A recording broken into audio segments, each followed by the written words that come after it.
Hi, everyone. Welcome back to the Herbalist Hour. I'm excited to have on Tesia Love today, and I'm going to do something a little bit different this time. I'm going to read her bio since she actually provided it for me. So here we go. Tesia Love is a certified Ayurvedic practitioner, clinical herbalist, 500-hour registered yoga teacher, and licensed massage and bodywork therapist from Charlotte, North Carolina. Tesia first started studying the traditional healing system of Ayurveda nearly 20 years ago and has spent the past 9 years professionally helping her clients transform their health through this profound science. Tesia is a graduate of the California College of Ayurveda, Duke Integrative Medicine's Integrative Health Coaching Training, and numerous other wellness training and mentorship programs. So welcome to the show, Tesia. Thank you. Thank you. Thank you. Thank you for inviting me to talk. Of course. In fact, I want to say it might have been via LinkedIn. Am I remembering correctly? Right. Yes, that's where we spoke recently. And I think we were connected a couple of years ago. But yes, just recently reconnected through Nice. LinkedIn. It's a great tool. It really is. Yeah. So if you're not, dear listener, on LinkedIn and you're looking to network with other herbalists and whatnot, there's a lot going on in the LinkedIn realm. I know it's just another social media platform that you got to pick up, but it's been really valuable for me. And again, like Tesia's here because, we kind of connected via LinkedIn as well as, probably some other social media platform previously. But I'm curious to get to know Tesia a little bit more. I'm very curious. How did you get into herbalism? Right.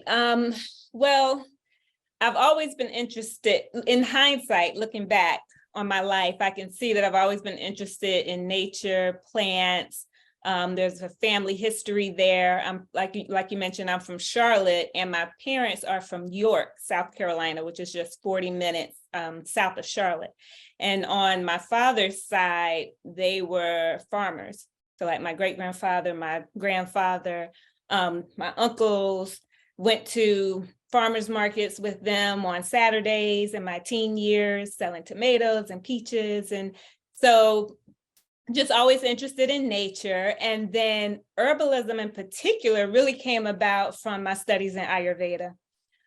Because I always, of course, because I've always been interested in things, natural health and wellness. And over the years, or, say 15 years ago, 20 years ago, I knew innately, I think the herbs were powerful. And so I really didn't use them because I didn't know how to use them. So I wasn't drawn to just kind of experiment at will with them. But once I started formally studying Ayurveda, studying herbalism, that's a big part of Ayurveda is Ayurvedic herbology and herbalism. That's when the light bulb really went off for me about herbs and using them clinically as well as personally in your life. But that's where I really learned about different types of herbs, Western herbs, as well as Ayurvedic and traditionally Indian herbs, and how to use them in teas and food, and then clinically as well. But yeah. Where did you say, I know you're from Charlotte, but where are you living these days? I'm still in Charlotte. Okay, awesome. Yeah, at the time that I started studying through the California College of Ayurveda, I was doing their virtual program that was a combination of live in-person classes, as well as going out there for in-person intensives, or live virtual classes, and then went out there for intensive. So I was in the DC area at the time. Okay. I lived in the DC area for about 12 years. And was immersed, even though I had a full-time job working in the nonprofit sector in marketing and communications, and in an environmental organization. I worked for Environmental Defense Fund while I was up there. I also have had this interest in natural health. So I was doing things like studying yoga, belly dance as a healing art. Awesome. And then in 2011, I was still up there. That's when I decided to formally start studying Ayurveda. And so in 2014, I moved back to Charlotte to be closer to family. I was getting tired of the DC hustle and bustle. And I'm really glad that I did, because I continued my studies in Ayurveda. I started working clinically with clients in 2013, and then continued studies when I moved down to Charlotte. It's definitely been a journey and a process that have evolved to get to where I am right now. But being able to be back in Charlotte and have space, because I have a garden in my parents' yard, And then I have a balcony as well that's looking out on nature. I just had more access, I felt, Sure. to nature. And so things continue to evolve that way too, as far as my own study of herbalism through actually getting in the garden and communing with plants that way. Yeah, I want to talk to you later on about cooking and potentially Southern food, and then combining that with Ayurveda, but we'll get to that later. I did Okay. want to shout out the Chesapeake Herb Gathering. They're in the DC, Maryland area. I went there one time, and it's just, I always love knowing that there's these little nooks and crannies, that every pocket has its own herbal community going on. So I am curious, is there a thriving herbal community, would you say, in Charlotte? I do know of an herbalist named Brandon Ruiz who runs I want to say it's called like the Charlotte Herbal Accessibility Project. And so you were describing your yard and your, growing plants in your yard and everything. And I'm just picturing Brandon's, like, his whole situation going on. So I'm just kind of curious, what's like the Charlotte herb scene kind of like? Right. Good question. There is a lot going on in Charlotte and in North Carolina as a whole, actually. And when I moved back to Charlotte in 2014, so it's been 9 years for me, I was just really happy with all the activity that I saw and continue to see going on within the wellness, holistic health, herb scene. So there's much going on within North Carolina itself, because of course we have Asheville, 2 hours away. Yeah. But in Charlotte, there are a lot of people. There's several. Brandon, I haven't met Brandon personally, but I know of his work. But there's Brandon. There's a woman named Bria Buffalo, who owns an herb shop called Musa Moon. And she's an herbalist. I believe she went to MUIH. So she has a community. There's another woman who's a massage therapist as well and sells herbs. And I believe her business is called Five Goddess Farm, I believe. But there's her. There's I know I'm missing some others. There's another named Raven Moon that's in Rock Hill, South Carolina, just down the street. So what I have found is that there's a lot of interest. There's people who study herbs. There's some people who are practicing with herbs. There's all within the integrative medicine space. We have a good number of naturopathic doctors, acupuncturists, Chinese medicine practitioners. So there's that realm. There's people, there's a whole vegan food movement. So where you find people's interest in herbs as well and plants. There's a herb grower called Celtic Frost Herbs. I believe their land it's right outside of Charlotte, but they sell at the Charlotte Regional Farmers Market. So there's a really big, it's run by Mecklenburg County, I believe, that Charlotte Regional Farmers Market, huge farmers market. They're open Tuesdays through almost 7 days a week. They maybe take off 1 or 2 days, but on Saturdays is where you have a lot of local growers selling produce, but also people like Celtic Frost Herbs actually selling medicinal plants. So that's really cool. So I've been pleased, with the scene in Charlotte. Yeah, Asheville really is like a herbal mecca. I mean, it's up right up there with Eugene, Oregon, which is where I'm at right now. I have to say shout out to Derek Haynes too. He's he's called the Chocolate Botanist or the Crazy Botanist on Instagram. I believe he's in Durham. But yeah, I've actually never met Brandon Ruiz in person either. But I'm really looking forward to going to the Great Lakes Herb Fair because he's going to be teaching there, and I live over in Wisconsin now. So,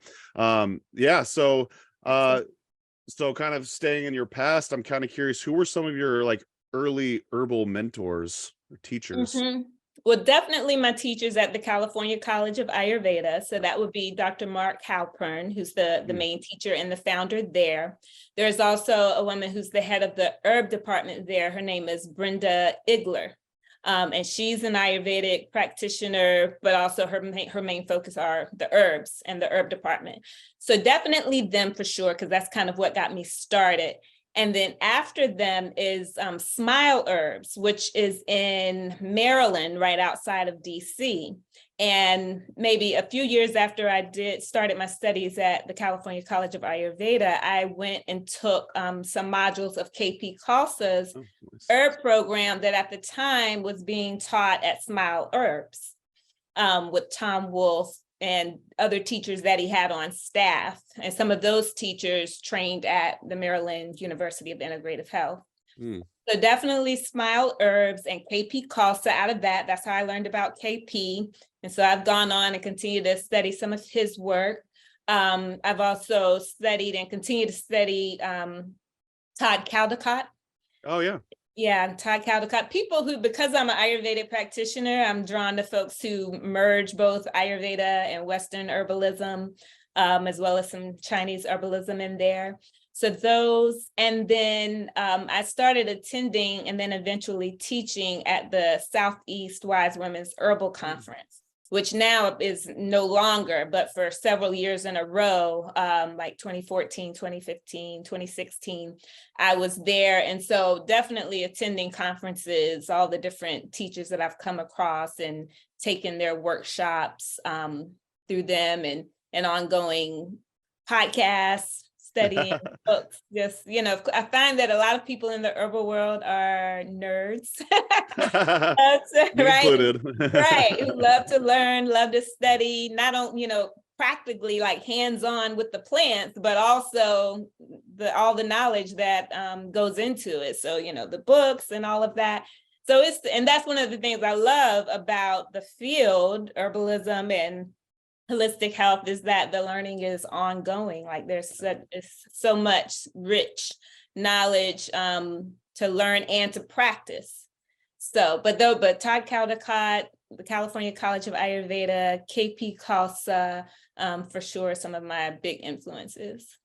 Yeah, I want to go on a little bit more on that in a second, but I have to ask, I thought I heard you say that the Southeast Wise Women Gathering is no longer going on. Is that true? Right, that's true. Unfortunately, Yeah. Karina Wood is the woman who I believe started it. Mhm. And right before the pandemic, I want to say 2019 was the last year. And she was trying to, I believe, sell the program and have somebody take it over, but I don't think anyone did. And then the pandemic happened. Yeah. So we haven't had it the past few years, but it was such a beautiful conference. I saw Rosemary Gladstar at that conference. Dr. Aviva Ram, she would teach there sometimes. A lot of different teachers. Yeah. Yeah, I don't know if you know this, but I did the events for Mountain Rose Herbs for almost a decade. So I've been to a ton of herbalism events, and I always heard that Southeast Wise Women had like 1,200 people go to that. They never let me go to that one for some reason, but yeah, that was a joke. Okay. But I always heard amazing things about it. I'll be curious to hear if it ends up becoming reinstated or whatnot. But I do have to say, I'm interviewing KP Khalsa on Friday, and he was actually the first herb class I ever took. He's literally right down the road from me right now. Like he's from Eugene, Oregon. So yeah, I'm really excited to talk to him. I haven't seen him in several years. So great herbal mentor, I gotta say. So speaking of Ayurveda, I saw on your Instagram, you gave 3 Ayurvedic tips for fatigue and chronic stress. Do you remember what those were? One, I'm sure, was maintaining a regular routine. Yep. Because that's one for calming vata. Yeah.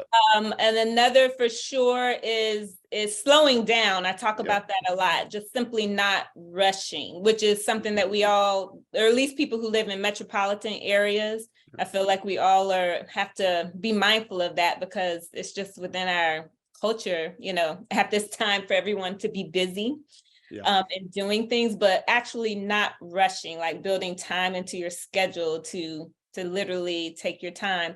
That affects your nervous system, which thus affects vata dosha.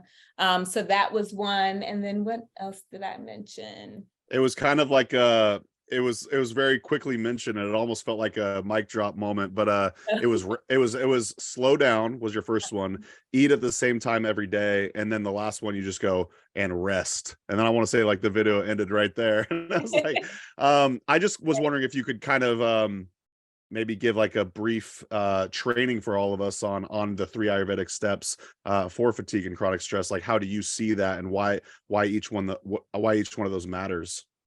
Right. Well, ultimately, for the most part, and for most people, even though of course Ayurveda is about looking at the individual, so there's little nuances for every person, but generally speaking, fatigue, chronic stress, for the most part, comes down to vata dosha aggravation. And vata are the qualities of cold, dry, light, excess movement.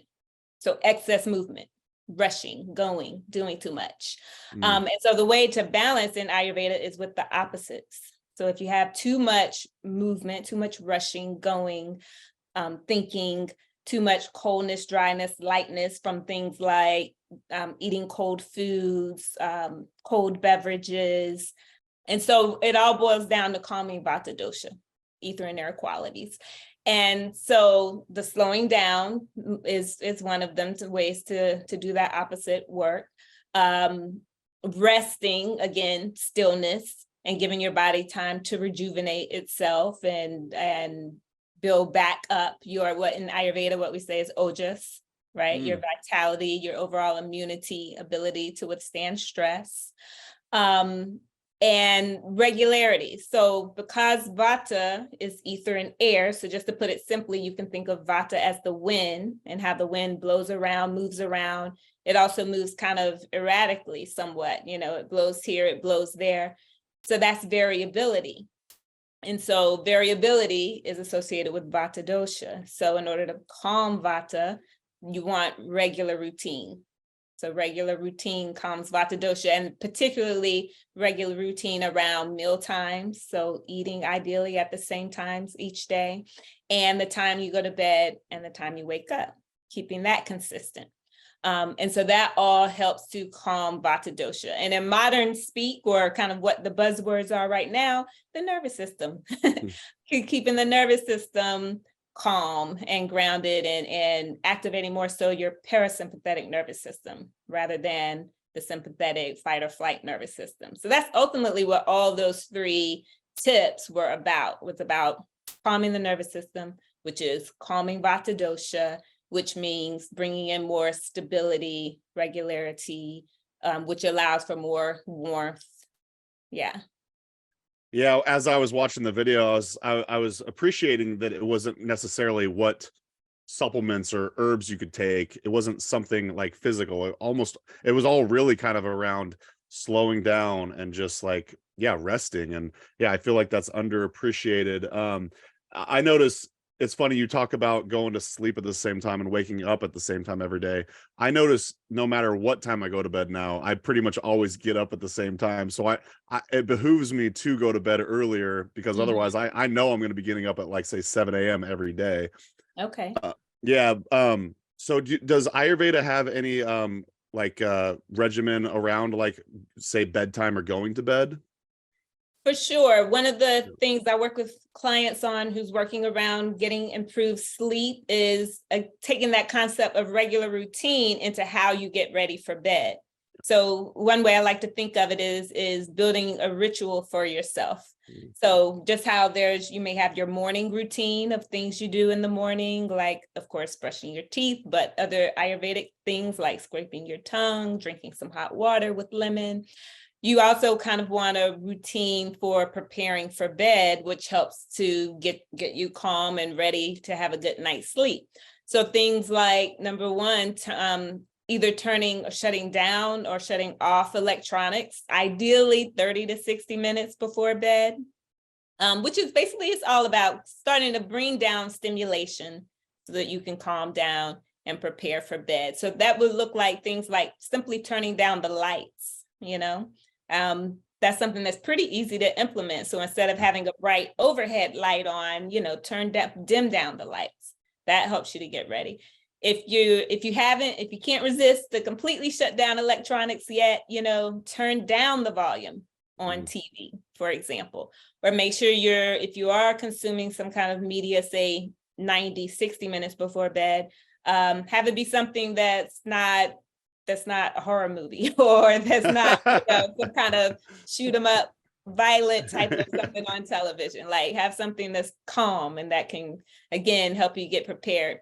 Other tips are things like taking a warm bath, massaging the soles of your feet with a little warm oil, like sesame oil before bed. That one, actually, most people respond very well to massaging the soles of your feet with warm oil before bed. It can make a big difference. Oh, yeah, I need to heed some of this advice. For whatever reason, I started getting into this habit before bed, literally right before bed, playing chess. But it's not just chess, right? You'd think like that might be fine, but what's happening is I'm playing these timed 3-minute games. So it's very like stressful in a sense, and it's on the computer screen or phone screen. And I'm not just playing one, I'm playing like 30 to 60 minutes of online chess, quick games right before bed. And then I get in bed and I wonder, why can't I fall asleep? Right. Yeah, exactly. I Yep. shouldn't That's I should probably not it. yeah, should not be stimulating. And a lot of this stuff just seems like common knowledge, but I'm like, it's one thing to know it, but then it's a whole nother thing to do it. So this is one of my favorite things about listening to podcasts, but also now participating and interviewing people, because I'm like, man, I need to take this advice because yeah, sleep, Right. I would say, and Ayurveda probably says something similar. I would guess sleep is like the foundational pillar to health.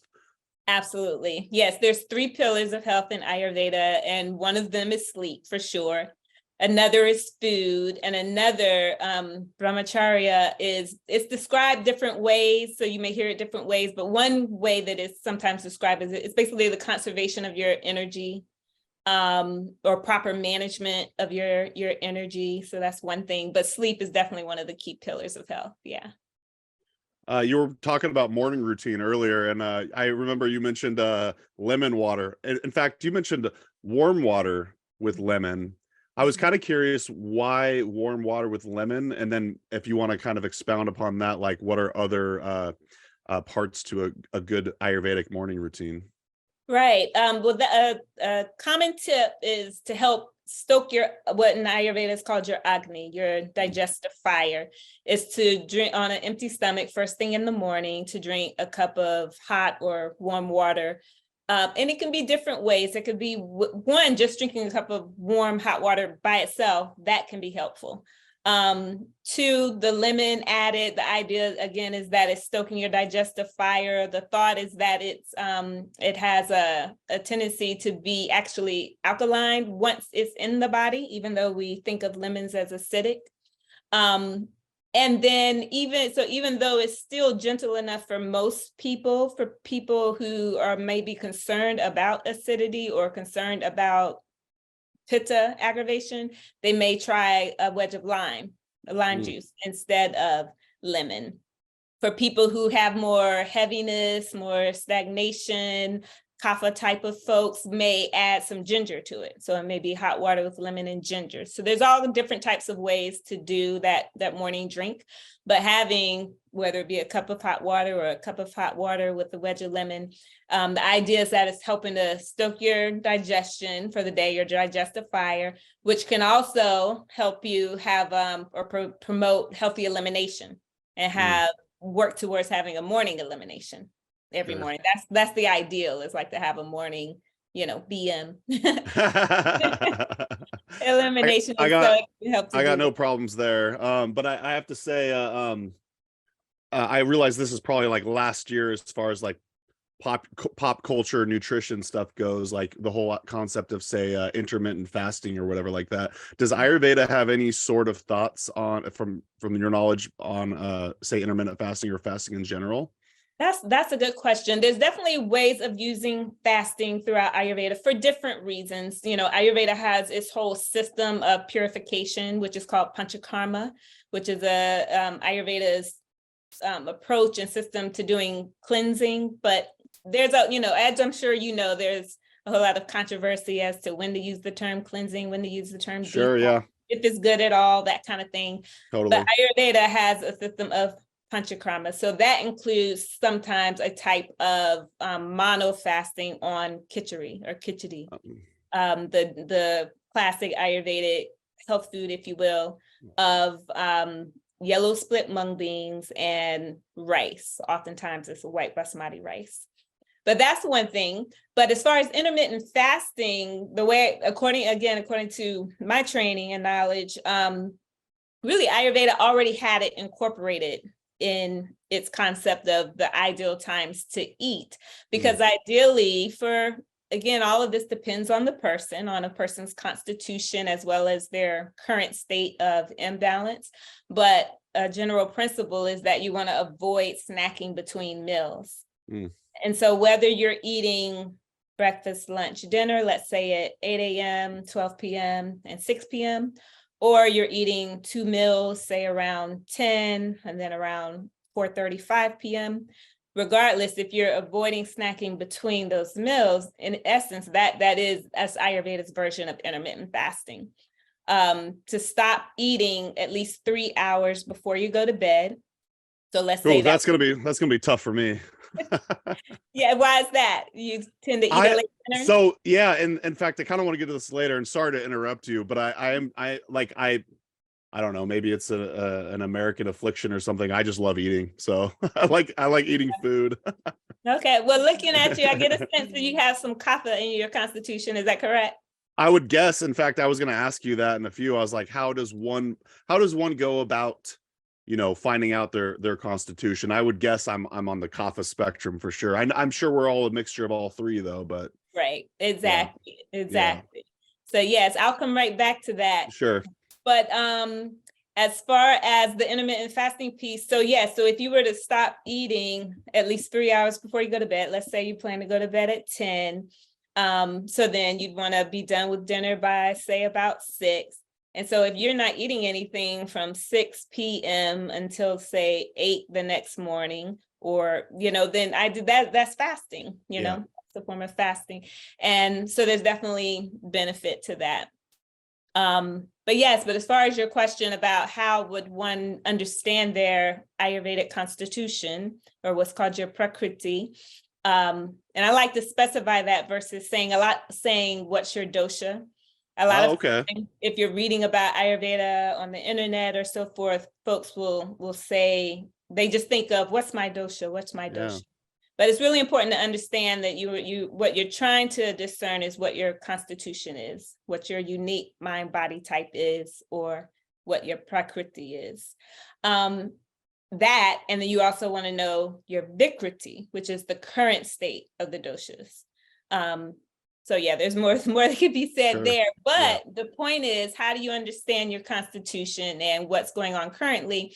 There are some online quizzes out there. I'm not a huge fan, but they can at least be somewhat helpful to at least start to explore. It all depends, because some of the quizzes are better than others. But it's important to know, oftentimes people will get confused, those two things, what their prakriti is, their unique mind body type that's set at conception and doesn't change, and what their vikriti is, the current state of the doshas. Folks will get that mixed up. And you want to know both, because your prakriti, your constitution, you can think of as your natural tendencies. Whereas the vikriti is what is going on right now, and that's what can get out of balance. That's what you may have excess of a certain dosha. And any of the doshas for any person can get out of balance or in excess. So ideally, you can explore through online quizzes. I do like Banyan Botanicals, their online quiz. I think it's a really good one. And they do distinguish between your prakriti and your vikriti. But of course, I do think that a professional consultation is ideal, especially if you're having any confusion. Some people are easier to discern their constitution than others. But if there's any confusion, if you're dealing with something in particular that you really want help on, like a health concern or condition, working with a practitioner is where you really can get more specific, nuanced understanding of recommendations and things specifically for you. Yeah, I was going to recommend TesiaLove.com. Book your 2-hour consultation with Tesia. She'll tell you all about it. Right. I have a few thoughts. One is in my early 20s, I was really experimenting with diet, and I went from, say, a standard American diet to vegetarian to vegan to raw vegan and fruitarianism to the next level where I was fasting all the time. I ended up becoming 170 pounds, which is very light for me. And then I decided to become an omnivore again. And I'm I kind of don't really subscribe to any particular diet other than I try to do my best and whatnot. And um, but now I would say I'm very drawn to say a high protein, high fat type diet. But now I'm wondering, you keep talking about balance, and I'm kind of wondering, am I going too far in one direction now where I'm like constantly consuming, say, too much fat, too much protein, and is that messing with my quote unquote dosha or what I can't remember the word you used. Prakriti, your constitution. Prakriti. Okay, yeah. So I'm just wondering, I'm wondering, I don't even know what I'm trying to wonder here, but I'm like, I feel like I'm getting too out of balance and far into this one way. And now I'm like hyper craving these super high fat foods all the time. And I don't know. I'm starting to think when I move back to Wisconsin, I'm like, I think I should start consuming like just way more vegetables and stuff again, if that makes sense. Right, absolutely. That's a good point. Because especially if you're into health, natural health, people do, I find, tend to go through the different types of dieting and foods and experiment with all of those things. But in Ayurveda, it is about, again, what your constitution is, so what's right for you, but also you have to take into account the different stages of life that you're in.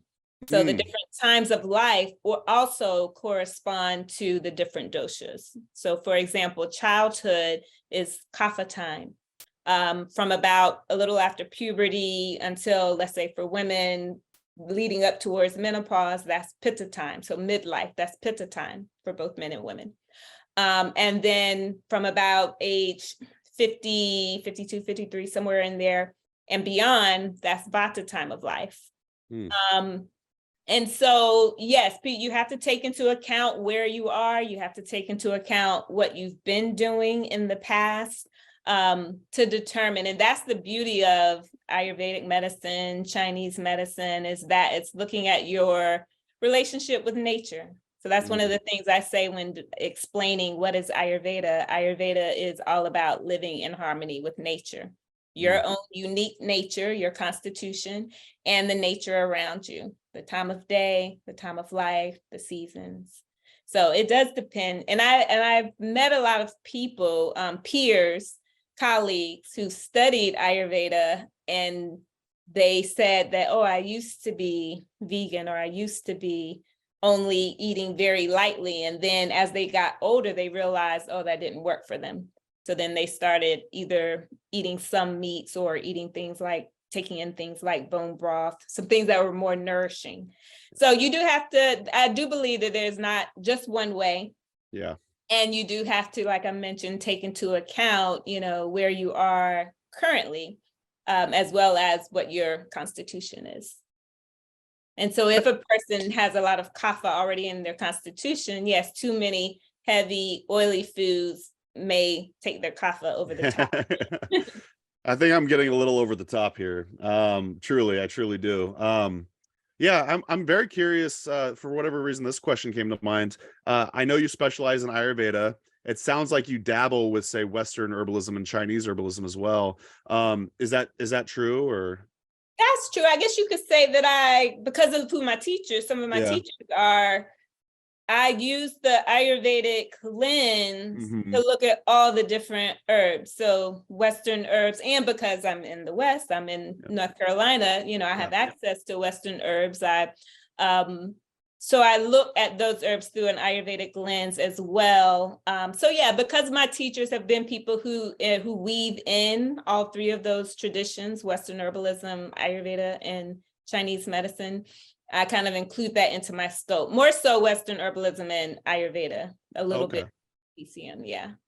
Okay, yeah, I guess that answers that part of the question. But I'm curious, as far as your clients who are coming to see you, are these people, they're just looking to get some help, and then are they drawn to the fact that you're an Ayurvedic practitioner, or are they just coming to you because you're an expert and through word of mouth from, say, their friends or whatnot, and then you just kind of guide them in the sense from your Ayurvedic lens? Or are these people coming to see you specifically because you're an Ayurvedic practitioner?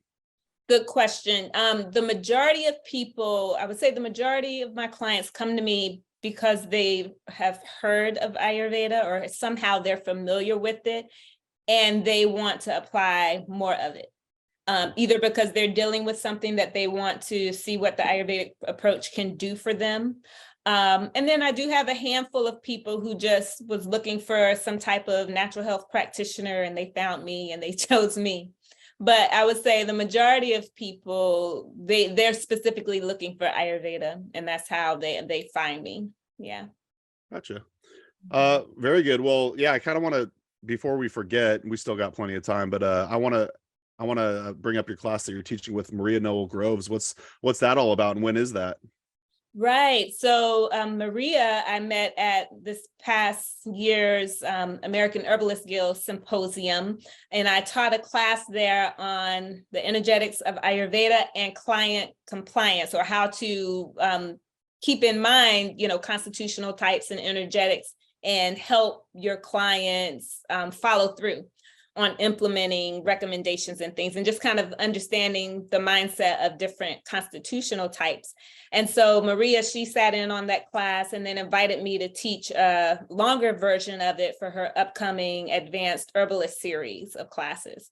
So I'll be teaching a 3-hour class on the energetics of Ayurveda and client compliance. I don't really like the word compliance so much because it makes it sound like, do what I say, And that's not where I'm coming from. But, as a clinician practitioner, one of our jobs is how can we help assist the client to implement, the recommendations so that they get results.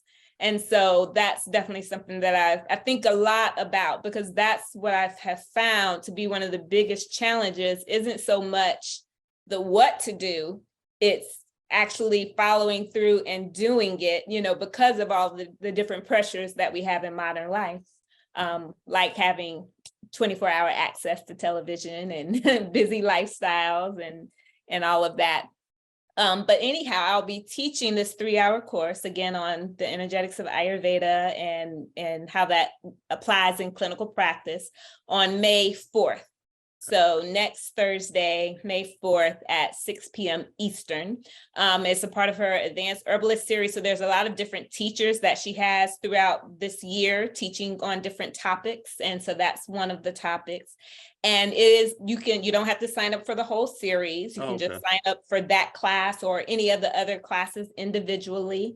It will be live, but there'll also be a recording. So if you can't attend, during the time that the virtual class is going on, you can access the recording to it. Yeah. Do you happen to know how long the recording will be available if someone purchases it? Good question. I'm not I can find that out too after the fact. Yeah, no it worries. may be indefinitely. Okay. But don't quote me on that, because I'm not sure. I want to say that I think it's indefinitely, but I could be wrong. It might be, but it's for a significant amount of time. It gives people, time enough to access it multiple times. Yeah. Awesome. And just to clarify, you said you met Maria at the American Herbalist Guild Symposium? Exactly. In 2022, this past October, it was in Bethesda, Maryland. Yeah. So HerbRally is all about events, herbalism events. Like that's how we started. We've listed herbalism events on HerbRally.com since 2015, and that was kind of my way to give back to the herbal community, because herbalism events transform my life. And I just got to say, like, if you're listening, go to an herbal conference. Seriously, you're gonna meet so many amazing people, and this relationship that Tesia now has is with Maria is likely because she met Maria at that event. And yeah, I've made friends for life at herbalism events, and yeah, you're just going to be surrounded by a bunch of herb nerds just like us. So right. That's so true. I'm a big advocate of folks who are interested in this kind of work, especially if you're doing this work to evolve into a career or something that you do for your livelihood. For sure, attending the conferences, because like you said, you meet so many people. You learn, of course, so much from all the different classes that are taught. But yes, I've definitely met Maria through the conference. There's been other connections that I've made. I know you had mentioned Lucretia Van Dyke, and some of hopefully you'll be interviewing her at some point. Absolutely, yeah. I think she lives in New Orleans now, and that's my favorite city, so I gotta hit her up when I'm there. Okay, yeah. But Lucretia, she lived in Asheville, and then I believe for a time she lived in Charlotte, and we met here, and she's the person who helped me, who encouraged me and put the word out for me to teach at the Southeast Wise Women's Herbal Conference.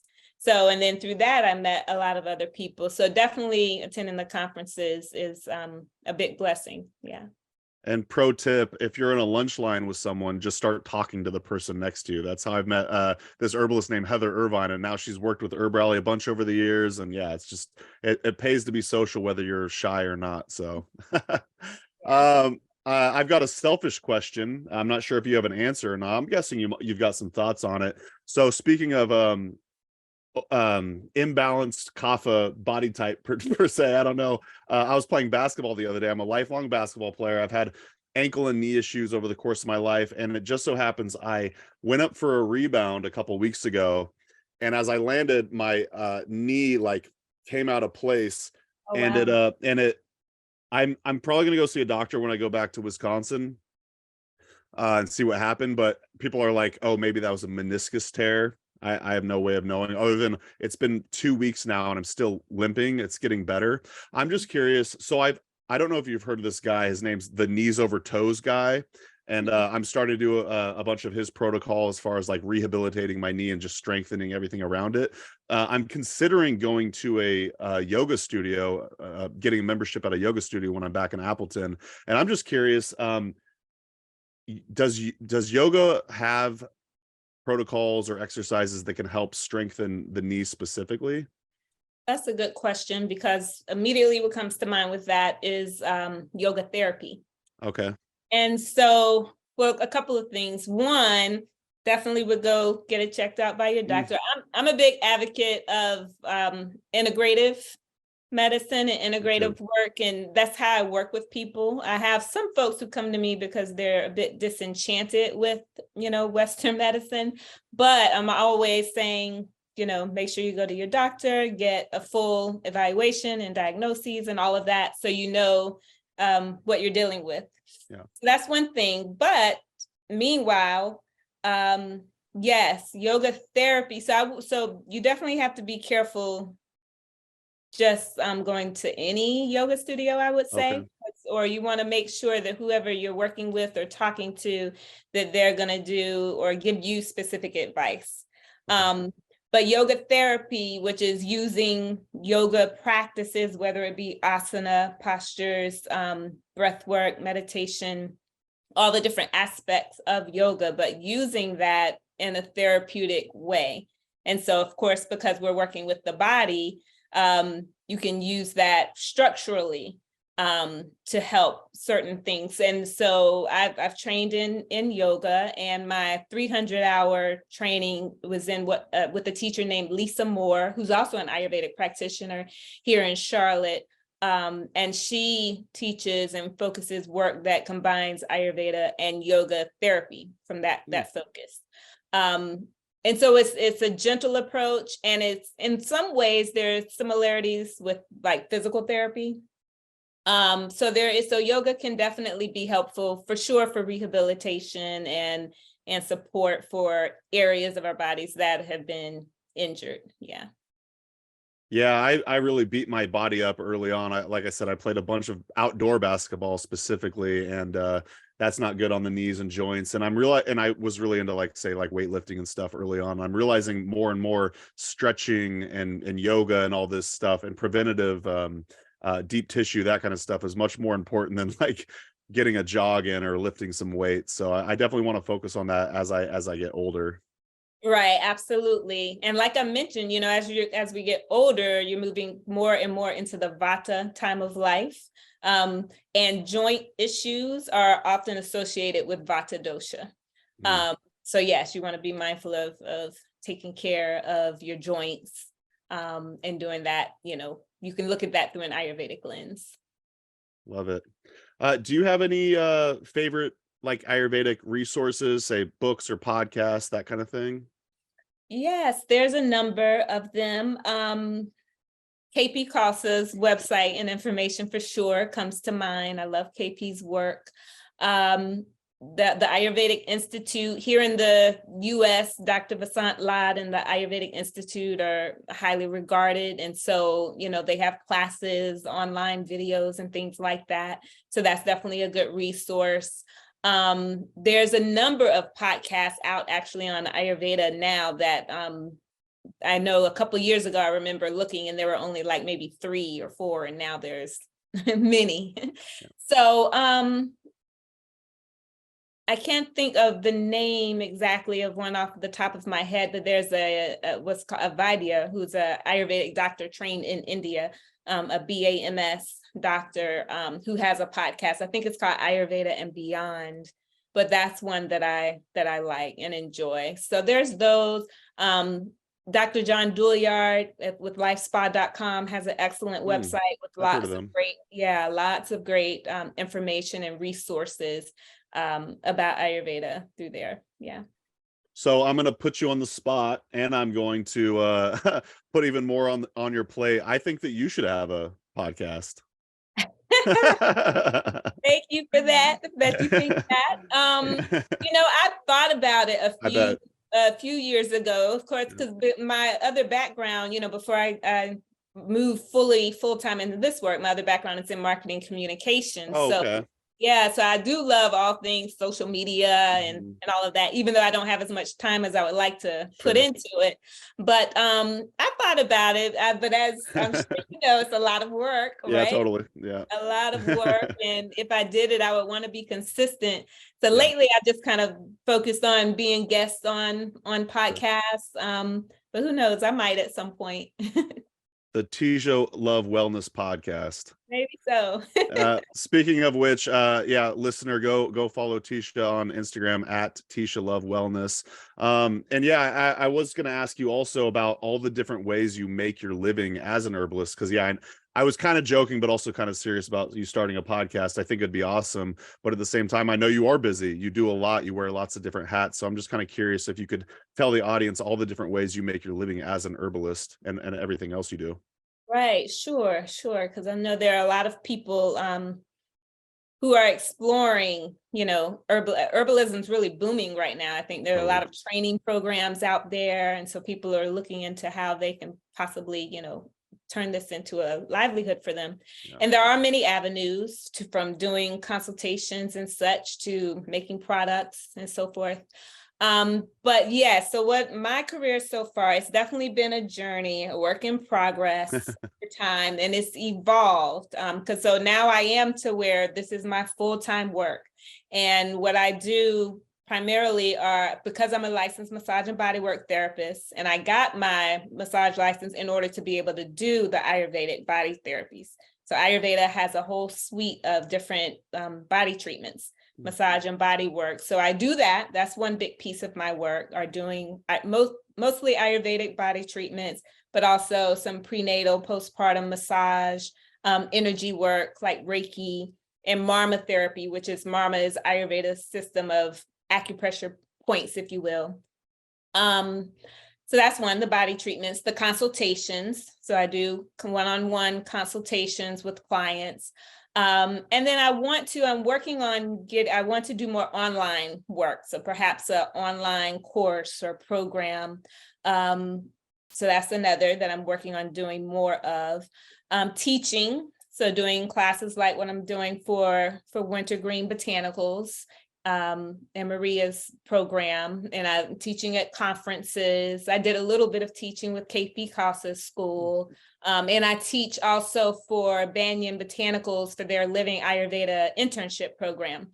I teach a couple of their courses for that. So body work, consultations, teaching, online offerings, which I want to do more of. And I've thought about possibly product making, but the thing, of course, you have to do, or what I'm trying to be mindful of also is streamlining or focusing, energy, because you only have but so much energy, right, within the day. But those are kind of the things that I do. As far as the yoga, for the most part, my yoga is within the context of my consultations. And so one-on-one therapeutic yoga, that comes out of what's recommended based on their consultation. That's how I work with people. I don't teach any group classes right now. Wow. So when someone comes and sees you as for a consultation, you're actually giving them one-on-one instruction on what particular yoga exercises they should be focusing on? Right. So Wow. when I do a consult, so my consultations are really thorough, so which is why the initial consultation is 2 hours. For some people, it may take a little bit less, but about 2 hours. So, and we're taking a full look at health history, current habits and tendencies, past habits and tendencies, and then taking their pulse, looking at their tongue if we meet in person, but I also work with people virtually. And then from there, I put together a plan for them of recommendations on how to help to bring about balance or to bring down whatever the doshas that are in excess, how to do that. And so those recommendations may be around food, it may be herbal recommendations, lifestyle recommendations, but also yoga practices. So whether it be asana, different pranayama, breathwork practices, sometimes meditation, other things like vaginal steaming, which is, I group that in with bodywork / herbalism as well. And then also recommending them certain body therapies, because certain body treatments are for particular dosha types or dosha conditions. So recommending those. Yeah. And then the coaching aspect, which again, the coaching aspect is all about helping someone actually to implement and to get the change that they want to see. Compliance. Right, exactly. Do what I tell you to do. Right. Or helping them to at least kind of put away their motivations, you know, and to understand the obstacles that are getting in the way and what they can do to kind of overcome those obstacles. I swear, I've been having my daughter be my accountability buddy lately. And basically anytime I feel like you're accountable to someone else, your compliance just gets raised that much more. So it's a great work you're doing. You're getting people healthier and keeping them compliant. I love it.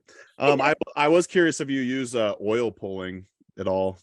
Right, I do. I don't do it every day for myself. Yeah. I probably should do that actually, because it also, oil pulling is actually really good for your voice as well. Really? Yes, it can be nourishing and lately if you feel like you have a dry voice or anything like that, like the tissues of your vocal cords seem a bit strained, gargling, oil pulling with oil like sesame oil can actually help that.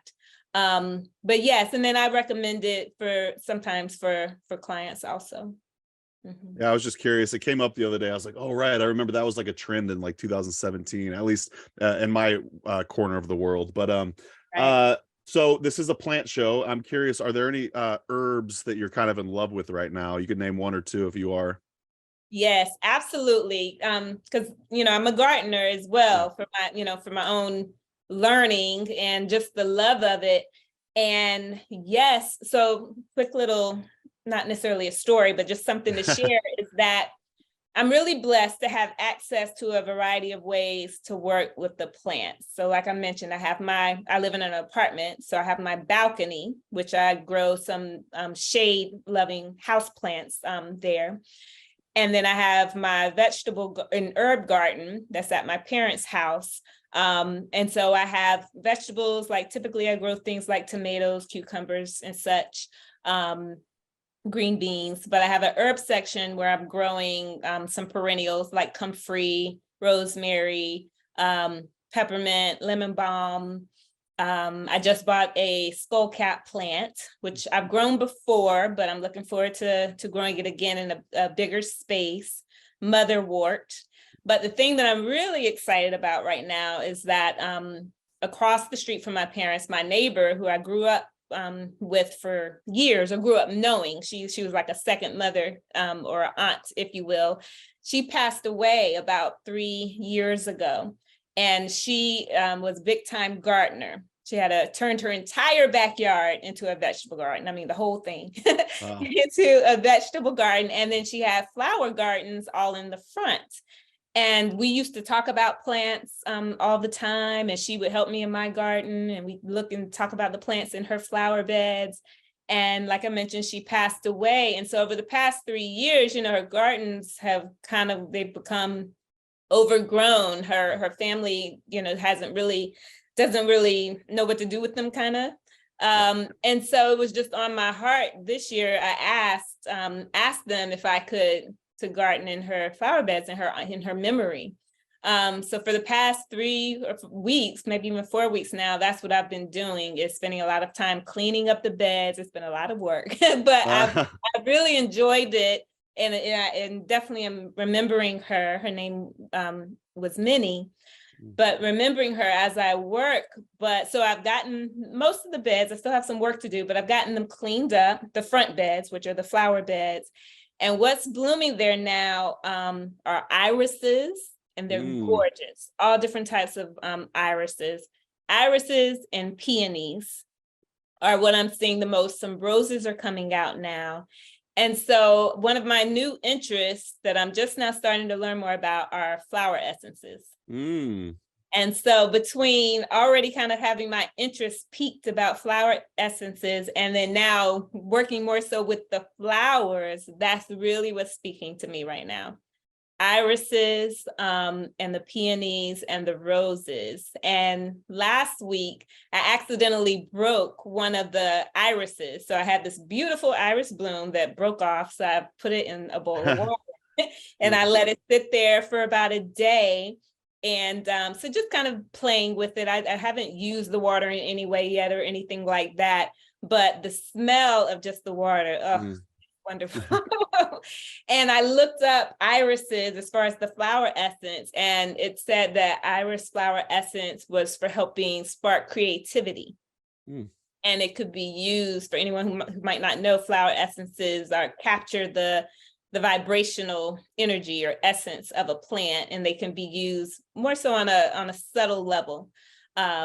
In various ways, but irises are for helping to spark creativity, whether it be in your work, and so that's something that's speaking to me right now, are irises.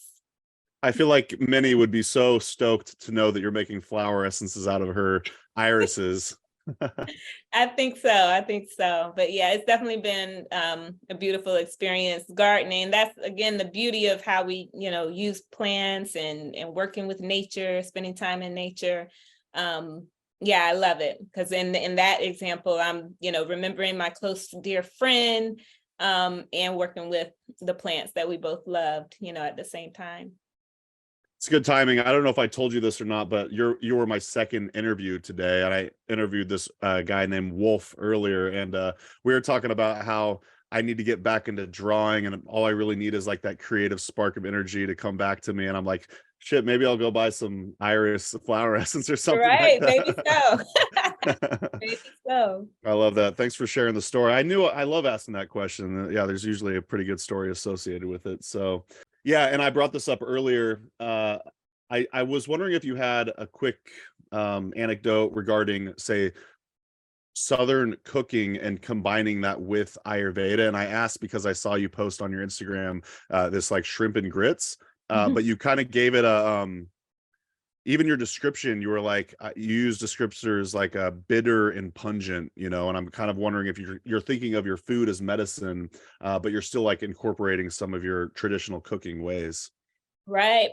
Absolutely. And I think that's important too, when working with other traditions like Ayurveda, Chinese medicine, if you're, an American in the US or in the American South or any other culture that's your own, traditional culture that you grew up with, I think it's important to combine both, Yeah, Ayurveda doesn't mean eating Indian food per se. Yeah. Okay.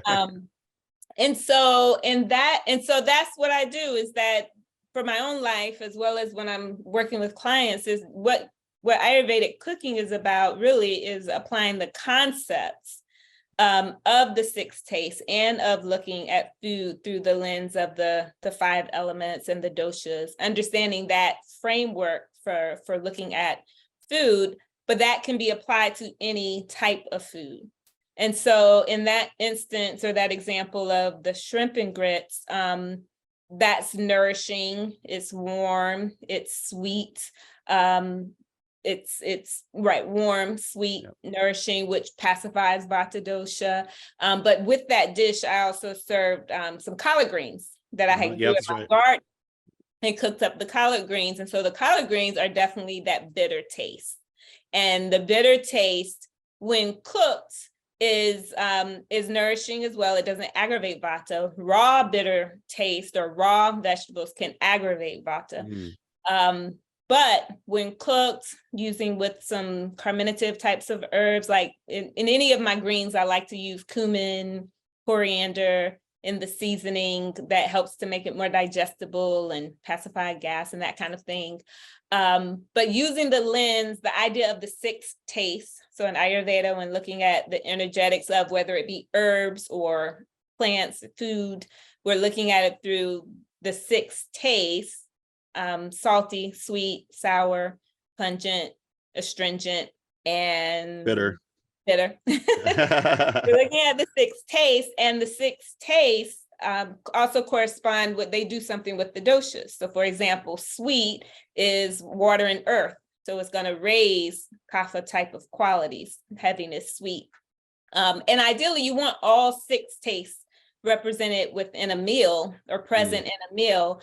But only certain portions of it, do you want some more than others, depending on your constitution or what it is that you're trying to impact.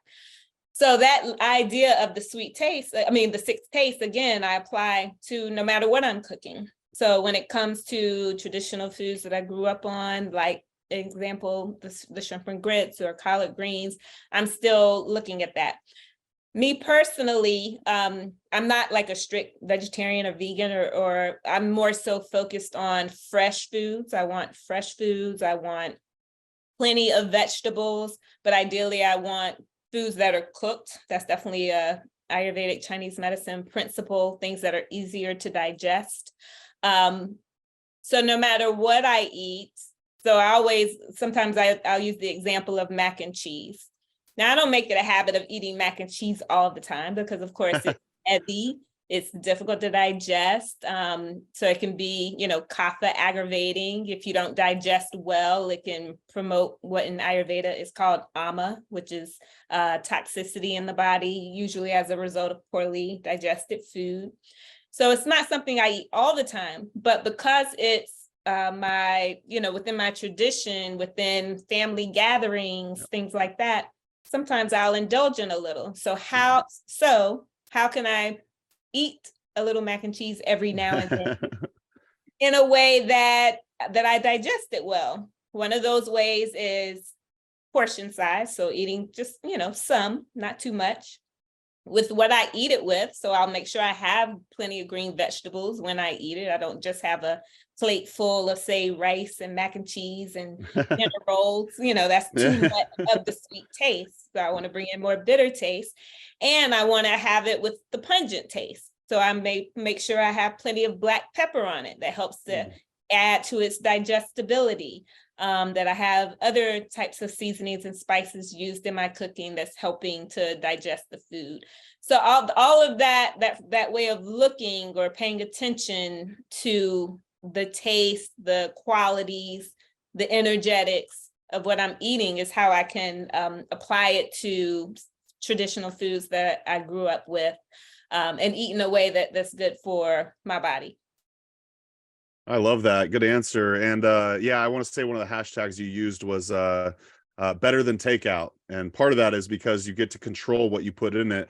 I'm also really thrilled to tell Amanda that, because she loves mac and cheese, I'm going to tell her that Tesia says it's an Ayurvedic staple. Oh, I didn't say that. Other practitioners will probably come and get me. But she can have it here and there, make sure she uses, some digestive herbs to help. And yeah, that's right. That's right. With it.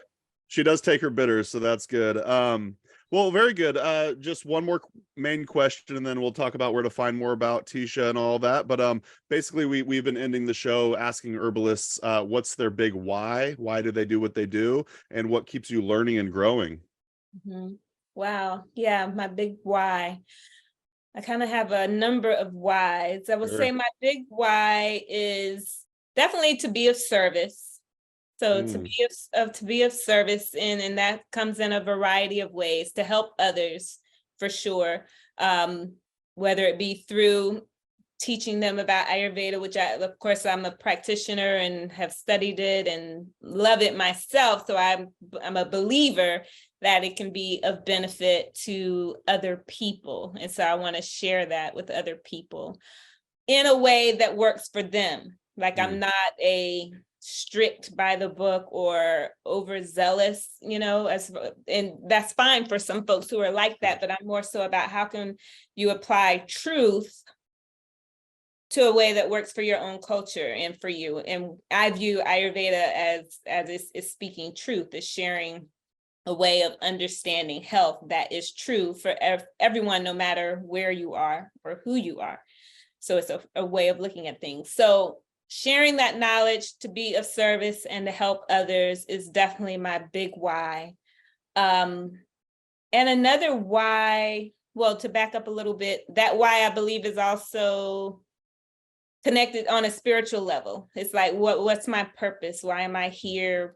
Why do I have the talents and gifts that I have? What are they for? And they're to help others. So for me, it's a spiritual purpose, as well as an altruistic one. But also there's a little bit of selfish why too. Sure. The selfish why is that I want to do work that I love, right? Yeah. That I want to spend my time in a way that I feel like I'm using all of my talents and skills. And that's enjoyable, and that allows me to have a good life. And so I do love self-employment and entrepreneurship, despite its challenges, which Sure. there are lots of challenges. But I do love that. And I love the flexibility in some ways of time that this lifestyle of working as a self-employed holistic health practitioner / herbalist / Ayurvedic practitioner, that it's afforded me time to be available to my family, when needed. It's afforded me the ability to be out in nature like I love. So to be of service, to fulfill what I see as my purpose, and also to have a good life that helps to keep me healthy as well. Amen. Yeah. I got to say, I'm learning as I get older more and more that being selfish is actually the best way to be selfless. Having self-love, you're really able to then help others way more. If you don't have love for yourself, it's going to be very difficult to help others. So you be as selfish as you want. I don't think I've ever had a chance to ask someone from Charlotte this, but one time I visited Charlotte in my early 20s, and I was way more hippied out. I had like long hair, probably a longer beard, and I wore toe shoes, and I looked like a freak. But I remember I was wearing a hat, and I went to this like really cool rooftop concert. I want to say it was like a Led Zeppelin cover band or something like that. And before I went in, the person told me I had to take my hat off. And I was like, that would never happen in Oregon. Is Charlotte like a really formal place? Interesting. That is an interesting question, because Charlotte has changed a lot. So Charlotte, of course, is in the South. We're right on the border with South Carolina. And so the Charlotte that I grew up in is not quite the same now. The Charlotte that I grew up in, definitely a bit conservative, some people describe it as a sleepy mid-sized town. It's actually the biggest city in between Atlanta and DC. But it's grown tremendously over the past probably 15, 20 years. And within just the past 5 years, really just within the past 1 year, it's exploded. As far as people have moved here from all over. I think the pandemic had something to do with that. Like a lot of New Yorkers have moved down here, people from the West, from Chicago, I've met people who've moved out here from Oregon. So, and it's, I believe, one of the hottest real estate markets right now in the country. And so, because it's drawn a lot of people from other places, it's not quite as conservative as it probably was, or as formal as it was then. Not as quite. It still is in some ways. Sure. It's definitely not California. But But it has evolved quite a bit, and people who are interested in a number of things, which is why I think it's been good for me as an Ayurvedic practitioner, is that I've had a lot of people who've moved here and wanted to see, oh, does Charlotte have, someone offering Ayurveda? Oh, they do. And so that's been good. So Charlotte has evolved. It's becoming more and more of a bustling city, actually. Yeah, it probably was 15 years ago when I visited specifically, and I wasn't trying to throw shade at Charlotte. In fact, I always say North Carolina is probably one of those states that I would probably want to live in if we didn't just move to Wisconsin. But yeah, I love Asheville, and I really enjoyed my stay in Charlotte. I just thought it was funny that I had to take my hat off. I Right. was like, Yeah. my head of hair looked way worse than my hat. But yeah. So well, thank you for joining me on the Herbalist Hour. I want to plug the class one more time. So I'm guessing to sign up for your class with Maria Noel Groves, you'd go to wintergreenbotanicals.com. Right. So she has it listed on Okay. wintergreenbotanicals.com. You can find it there. I have it listed on the events page at my website, so you can access the link through my website as well. Sure. So yeah, and again, that's tesialove.com. And again, on Instagram at Tesia Love Wellness. And yeah, go give her a follow there on social media. And thanks y'all for watching, and we'll see you on the next episode of the Herbalist Hour. Take care. Thank you.